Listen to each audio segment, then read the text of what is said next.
ইদানিংকালে যে ছোট ছোট ভিডিওগুলো করছি এটার দুইটা জিনিস, একটা হচ্ছে খুব তাড়াতাড়ি হয়তো আমি এসব ইউটিউব ভিডিও টিডিও করা বন্ধ করে দেব। তো তার আগে চাচ্ছি যে আমার যে অভিজ্ঞতা থেকে, জীবনের অভিজ্ঞতা থেকে ছোট ছোট কিছু কাহিনী যদি আমি আপলোড করে যেতে পারি, করে গেলাম।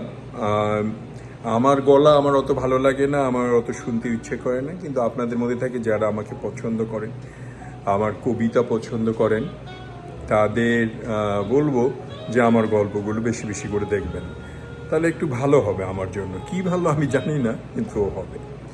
আজকে যে কাহিনীটা বলবো সেটা হচ্ছে অনেক ছোটোবেলায় কুড়িগ্রামের ধরলা নদীর পাড় দিয়ে খাজা মঞ্জিল নামে একটা জায়গা আছে, ওখানে থাকতাম। ওখানেই আমার জন্ম, ওখানেই বড় হয়েছি। তো আমাদের বাড়িটা ছিল খাজা মঞ্জিল, বেশ বড় সড়ো। এখন খুব ছোট মনে হলে তখন ছোটোবেলায় ওটা খুব বড়, বিশাল বড় মনে হতো। একটা বড় ঘর বলে বড় ঘর ছিল, মার ওইটা ঘর। তার ওই কুয়ার পাড়ের দিয়ে একটা জানলা ছিল, ওই দিক দিয়ে আমি প্রায় বসে থাকতাম। একটু একটু ইন্ট্রোভার্ট, একটু নিজের মধ্যে থাকার মতো মা ছেলে থাকলেও ওখানে বসে বসে মার কথা দেখতাম, মানে কাজের বেটিদের কথা শুনতাম। তো রাবেয়া রাবেয়া আলেয়া ওরা দুই বোন। টেপরি টেপরি নামে একটা মহিলা, আমাদের মেহের যে ওনার মেহের একটা ভদ্রলোক ছিল, উনি বোধহয় ওই যে ম্যান হ্যান্ডিম্যান ছিল, ওগুলো কাজ টাজ করতো বোধহয়। শামসু নামে এক ভদ্রলোক, যে আমাদের আলী আমজাদ যে ঢাকার বিশিষ্ট অভিনেতা, ওনার বোনের হাজব্যান্ড শামসু, ওনারই বোধহয় চাস্তো ভাই মেহের। আর টেপরি জানি ওদেরই কিছু একটা হয়, কিন্তু টেপরিতে থাকতে একটা খুব কুড়িয়ে ঘরের মতো জ্যোতিষ মুক্তারের বাসার পিছন দিক দিয়ে। তো ওই দিক দিয়ে আমরা, আমাদের বাসার পিছনে একটা খাজা মঞ্জিলের পিছনে একটা নড়ার মতো ছিল, গমিল্লার বাড়ির সামন দিয়ে একটা কি বলে ওটাকে, বিলের মতো ছোট্ট একটা নোংরা বিল ছিল। তার ওই পারে যেই হচ্ছে টেপরিদের বাড়ি। কিন্তু আর একটা ওদের বাড়িতে যাওয়ার আর একটা রাস্তা ছিল, সেটা হচ্ছে এই রিভার ভিউর পাশ দিয়ে ধরলা নদীর পাড় দিয়ে, যে ওইটা হচ্ছে টেপরিদের বাড়ি। তো টেপরি মাঝে মাঝে এসে আমাদের কাপড় ধুয়ে দিত। অনেক কাপড় হলে মাকে বলতো, আর কি জানি তোসনিকার মা বা কে যারা কাজ করতো। তো ওর ভাড়াকে মা একদিন বলতেছে, আরে টেপরি কই রে, ওকে তো দেখি না।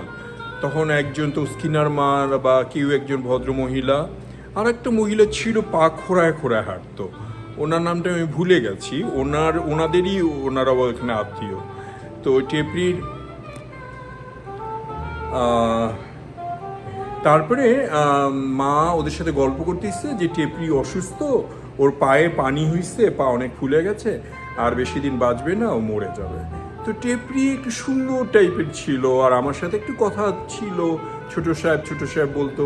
তো একটা রিস্তা ছিল। তা আমার মনটা খুব খারাপ হয়ে গেল, আহারে ও মরে যাবে। তাহলে আমি কোথায় জানি, নবাব সিরাজদৌল্লা দেখছি না কোনো এক মুভিতে দেখেছি, যে মরে যায় তার লাস্ট ইচ্ছাটা পূরণ করলে অনেক সোয়াব পাওয়া যায়। অত তখন তো বেশ তো তারপর এটা কি দোজক, এগুলো তো বুঝতাম না, জানতাম না। কিন্তু মনের টানে বা একটা মানবিক নিজের ইচ্ছায় ওই ধরলা নদীর পাড়ে দিয়ে পিছন দিক দিয়ে ওদের বাসায় গেলাম। ওকে দেখতে গেলাম, কি তুমি ছোট চায় আপনি আমাকে দেখতে আসছেন? তোকে আমি কি বললাম, হ্যাঁ দেখতে এসছি, আসবো না কেন, তুমি নাকি অসুস্থ, তুমি নাকি মরে যাবা। তা ও বলে যে হ্যাঁ আমার না মানে পায়ে দেখেন এত ফুলে গেছে, দেখি এটা কুড়ে ঘরের মতো শুয়ে আছে। তা আমি বললাম যে আমি শুনেছি যে মারা যায় তাকে তার শেষ ইচ্ছাটা পূরণ করতে হয়, তা তোমার কি এমন কিছু খেতে ইচ্ছা করে যেটা আমি তোমাকে খাওয়াইতে পারি?